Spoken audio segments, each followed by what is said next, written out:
नमस्कार दोस्तों, कैसे हैं आप। आज बात करेंगे जीएसटी कन्फ्यूजन्स के बारे में। जी हाँ, बहुत सारे ऐसे बिगिनर्स हैं जो अपना ऑनलाइन सेलिंग का काम शुरू करने वाले हैं, लेकिन उनके ब्रेन में जीएसटी से रिलेटेड बहुत सारे कन्फ्यूजन्स हैं, क्योंकि बार बार मेरे कमेंट्स में जीएसटी रिलेटेड क्वेश्चंस पूछे जाते हैं, जिसका आंसर मैं कमेंट्स में सही से नहीं दे पाता हूँ। इसलिए मैं एक डेडिकेटेड वीडियो बना रहा हूँ ताकि जितने भी कन्फ्यूजन्स हैं मेरे व्यूअर्स को सारा जो कन्फ्यूजन है जीएसटी से रिलेटेड वो दूर हो जाए। तो इस वीडियो के साथ आप कंटिन्यू बने रहें। जो भी आपके सवाल हैं जीएसटी से रिलेटेड जो आप कमेंट्स में पूछते हैं उसका आंसर मैं यहाँ पे करने वाला हूँ, और इसके बाद जीएसटी से रिलेटेड जो कन्फ्यूजन्स हैं वो आपकी दूर हो जाएगी और आसानी से आप अपने ऑनलाइन सेलिंग के काम को शुरू कर पाएंगे। तो शुरू करने से पहले मेरे चैनल को सब्सक्राइब एंड लाइक ज़रूर कर दें। आइए इस वीडियो को शुरू करते हैं। तो जो सबसे पहला कन्फ्यूज़न है वो है जीएसटी क्या है। बहुत सारे जो ऑनलाइन सेलिंग करना चाहते हैं या जो बिगिनर्स हैं उनको ये नहीं पता है कि जीएसटी क्या है और ये कहाँ से मिलता है। तो सबसे पहले मैं आपको बता दूं कि जीएसटी एक गवर्नमेंट का टैक्स है। जब आप प्रोडक्ट सेल करते हैं तो हर प्रोडक्ट्स पे आपको टैक्स पे करना होता है। जीएसटी का फुल फॉर्म है गुड्स एंड सर्विसेज टैक्स। जो आप सर्विस देते हैं या आप जो गुड्स आप सेल करते हैं उस पर जो टैक्स देते हैं उसे ही जीएसटी कहते हैं, गुड्स एंड सर्विसेज टैक्स। तो जब आप ऑनलाइन की दुनिया में कदम रखेंगे, आप प्रोडक्ट सेल करेंगे ऑल ओवर इंडिया में, तब आपको जीएसटी पे करना होगा गवर्नमेंट को। इसलिए आपको जीएसटी नंबर बाद में अब मैं आपको बताता हूं कि जीएसटी कहां से मिलती है। तो जीएसटी कहीं से मिलती नहीं है, आपको अप्लाई करवानी होती है। अगर आप चाहें, आप कैपेबल हैं तो खुद से अप्लाई कर सकते हैं। gst.gov.in के पोर्टल में आपको जाना है, वहां रजिस्ट्रेशन पे आपको क्लिक करके आपको जीएसटी रजिस्ट्रेशन के लिए अप्लाई करना है। या आप किसी सीए की मदद ले सकते हैं या कि किसी ऐसे केंद्र में जा सकते हैं जहां पे जीएसटी रजिस्ट्रेशन किया जाता है, जैसे जीएसटी सुविधा केंद्र। इन तरीक़ों से आप जीएसटी के लिए अप्लाई कर सकते हैं। जीएसटी नंबर कहीं पे आपको मिलेगा नहीं। जीएसटी रजिस्ट्रेशन बिल्कुल फ्री है, अगर आप खुद से अप्लाई कर सकते हैं। अगर आप सीए से अप्लाई करवाएंगे तो सीए जो अपना चार्ज है वो आपसे लेगा, तभी आपके लिए वो जीएसटी अप्लाई करेगा। जीएसटी रजिस्ट्रेशन नंबर आने में 7 डेज़ का समय लगता है। 7 दिन के बाद ही आपका नंबर आता है, वो भी अगर आपका जीएसटी जो है अप्रूव हो जाए तो, क्योंकि उसमें कुछ डॉक्यूमेंटेशन होते हैं। अगर आप प्रॉपर तरीके से डॉक्यूमेंट्स को सबमिट करते हैं या सीए को आप प्रोवाइड करवाते हैं तो आपका जो अप्रूवल है वो 7 डेज़ में आ जाता है। डॉक्यूमेंट्स भी कोई बहुत ही हार्ड डॉक्यूमेंट्स नहीं है, बहुत ही सिंपल है। आप सीए से कांटेक्ट करेंगे या आप सुविधा केंद्र में जाएंगे तो वो आपको बता देंगे कि ये डॉक्यूमेंट्स आपको देने हैं, और उसके बाद 7 डेज़ के बाद आपका जो अप्रूवल है वो आ जाता है।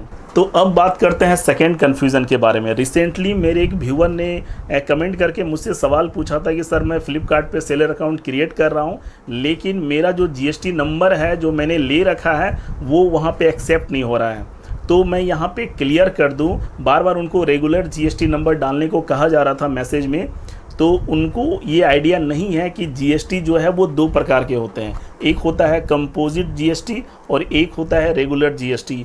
अगर आप ई कॉमर्स प्लेटफॉर्म पे प्रोडक्ट्स को सेल करना चाहते हैं तो आपको रेगुलर जीएसटी लेनी होती है। अगर आप कंपोजिट लेंगे तो वो फ्लिपकार्ट पे या किसी भी ई कॉमर्स प्लेटफॉर्म पे एक्सेप्ट नहीं होगा, क्योंकि कंपोजिट जीएसटी जो है वो स्मॉल बिजनेसमैन के लिए है, जो लोकल एरिया में अपने प्रोडक्ट्स को सेल करते हैं। अपने प्रोडक्ट्स को वो बाहर जो सेल नहीं करते हैं या आउट ऑफ स्टेट जो सेल नहीं करते हैं, उनके लिए होता है कंपोजिट जीएसटी, जो 75 लाख से कम का जिनका टर्नओवर है। अब आप कहेंगे कि 75 लाख से तो टर्नओवर कम ई कॉमर्स में जो सेलर है उनका भी है, बिल्कुल है, लेकिन वो इंटर स्टेट्स प्रोडक्ट्स को सेल कर रहे हैं। आउट ऑफ स्टेट उनके जो प्रोडक्ट्स हैं वो बिक रहे हैं, इसलिए उनको रेगुलर जीएसटी लेनी पड़ती है। अगर आप कंपोजिट लेंगे तो कभी भी ई कॉमर्स प्लेटफॉर्म पे आपका जीएसटी नंबर एक्सेप्ट नहीं होगा। तो ये बात बिल्कुल आप दिमाग में बैठा लें कि जब भी आप अगर ऑनलाइन बिजनेस अगर आप करना चाहें तो आपको रेगुलर जीएसटी ही लेनी है, तभी आपका वो एक्सेप्टेंस होगा और आप अपने बिजनेस को कंटिन्यू कर पाएंगे। अगर आपने कंपोजिट में ले रखा है तो आप सीए से कांटेक्ट करें और उसको रेगुलर में कन्वर्ट करवाएं, तभी आप उसे फ्लिपकार्ट सेलर अकाउंट में ऐड कर सकते हैं और अपने बिजनेस को आप शुरू कर सकते हैं। और तीसरी कन्फ्यूजन है, ये भी मेरे एक व्यूअर्स ने मुझसे ये सवाल पूछा था कि सर, अगर मैं प्रोडक्ट सेल नहीं करता हूँ तो भी क्या मुझे जीएसटी पे करनी होगी।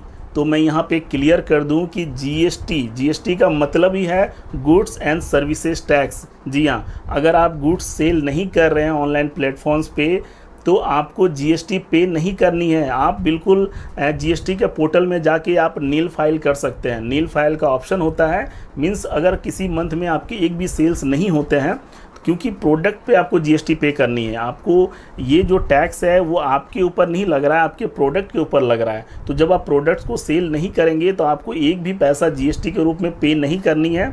आपको सिंपली gst.gov.in में जाना है और वहाँ पे जाके आपको लॉगिन करके नील फाइल करना है। जी हाँ, ये ऑप्शन आपको जीएसटी पोर्टल पे मिल जाती है और नील फाइल करके आप अपने आप को सेफ रख सकते हैं पेनल्टीज से।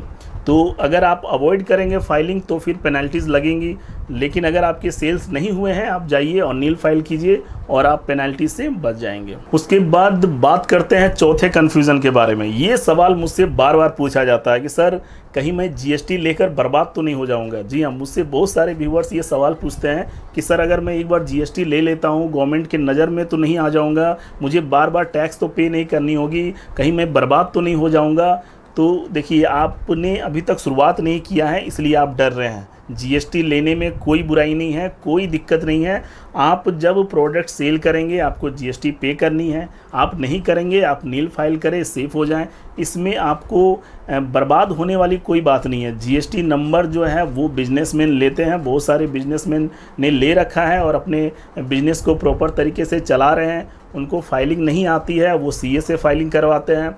अगर आप स्मॉल बिजनेसमैन हैं, आपने अभी बिगिनिंग किया है, आप अफोर्ड नहीं कर सकते हैं सीए, तो आप यूट्यूब पे जाके बहुत सारे वीडियोस हैं, आप जीएसटी से रिलेटेड वीडियोस देख सकते हैं कैसे फाइलिंग की जाती है और उसे सीख कर आप आसानी से आप नील फाइल करें। अगर आप बिज़नेस नहीं कर रहे हैं या बिज़नेस आपने शुरू कर दिया है, प्रोडक्ट सेल हो रहे हैं, तो कैसे आपको फाइल करने हैं, सब कुछ आपको यूट्यूब पे वीडियोस मिल जाते हैं।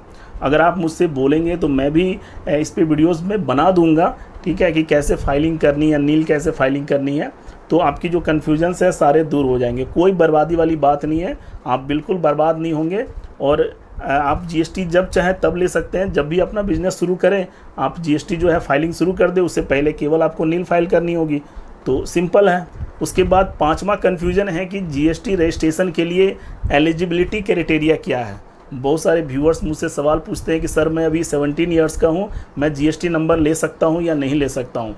तो इसके लिए कोई एज लिमिट नहीं है। अगर आप 18 इयर्स से कम के हैं तो आपके पेरेंट्स का एक ऑथराइजेशन लेटर लगता है, वो आपको जीएसटी रजिस्ट्रेशन के समय सबमिट करना होगा, तभी आपको जीएसटी नंबर जो है वो मिलता है। अगर आप 18 से अबव हैं तो फिर आपको पेरेंट्स का जो ऑथराइजेशन लेटर है वो नहीं चाहिए होता है। तो बस यही अंतर है। अगर बिलो 18 है तो एक ऑथराइजेशन लेटर आपको पेरेंट्स से ले लेनी है, और अगर आप अबव 18 हैं फिर आपको नहीं लेनी है। आप इंडिविजुअल, आप फ्री हैं आप जीएसटी नंबर लेने के लिए। आपके पास अगर बिजनेस प्लेस है, आप सारे डॉक्यूमेंट्स को फुलफ़िल कर रहे हैं, फिर आपको कोई नहीं रोक सकता है जीएसटी नंबर लेने से। तो बिल्कुल कोई एलिजिबिलिटी क्राइटेरिया नहीं है, कोई ऐसा बाउंडेशन नहीं है कि आप जीएसटी नंबर नहीं ले सकते। अगर आप बिजनेस कर रहे हैं आप स्वतंत्र हैं, आप जब चाहें जीएसटी नंबर ले सकते हैं। तो ये वीडियो कैसा लगा कमेंट में ज़रूर बताएं। होप कि जीएसटी रिलेटेड जितने भी कन्फ्यूजन्स हैं आपके दूर हो गए होंगे, और आगे भी इसी तरह के इंटरेस्टिंग वीडियोस के लिए मेरे चैनल को सब्सक्राइब करें। Thank you.